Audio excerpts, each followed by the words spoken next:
It was like love at first sight. I saw that this was a way that I could learn with my body what I'd been studying for a number of years with my mind. Wendy started training Aikido 45 years ago. I started training Aikido about 20 years ago. And it's really become the foundation for the leadership embodiment practices. Wendy's my mom. She's also sensei, which means teacher in Japanese. We're a good team. I was always frustrated because although I had read a lot of spiritual books, I was unable to get my body to respond to the way I wanted to live when I was stressed. I would lose my temper, I would get upset. I came to this work through wanting to find an easier way to be in life. Life seemed like it was really hard a lot of the time. Leadership embodiment is a practice of working with your body and energy to tap parts of ourselves that have innate wisdom, creativity, and are able to be more skillful in relationship with ourselves and others. I also wanted to offer the principles that I experienced in Aikido and mindfulness to people who were not going to be able to train. The body always wins. What that means is that a person can have multiple PhDs, be phenomenally smart. If they get triggered and they begin to get reactive, their system will experience contraction, flexor muscles, and that will activate cortisol, which will shut down the part of the brain that accesses big picture thinking, creativity, innovation, and risk-taking. In this work, we simulate stress by applying light amounts of physical pressure. That way we activate our stress pattern. Then we can make a shift to our centered state, where we can be more expansive, more inclusive, more dignified and relaxed while under pressure. Having the confidence to have difficult conversations that were always going to come up from time to time was challenging for me.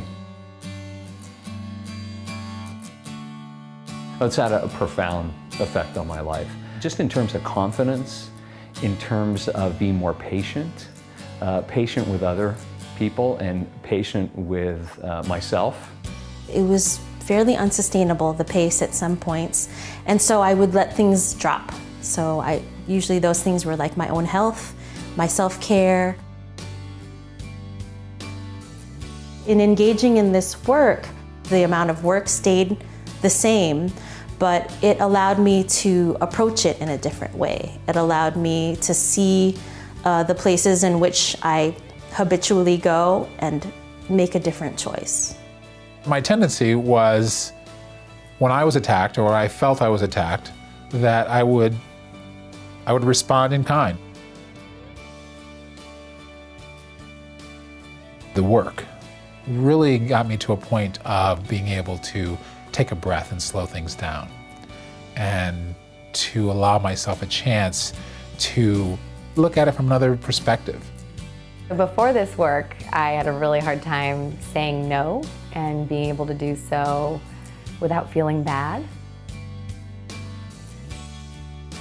What I notice is that when I do my practices, depending on how I show up, it really ripples out into the world around me, and others are able to show up differently and be more centered and be more grounded. And that was pretty amazing to me. People talk about presence, but we often don't know how to define that.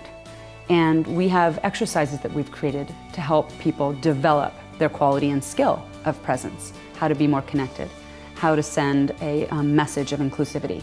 We offer public courses. We work in corporate, we work in tech companies. We also have foundation work in South Africa with people from townships.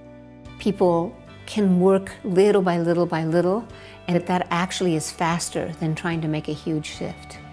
If the leaders begin to access this more altruistic part of themselves, this more creative part, then the children will know that's possible. And I think we're making some great contribution then to our culture going forward.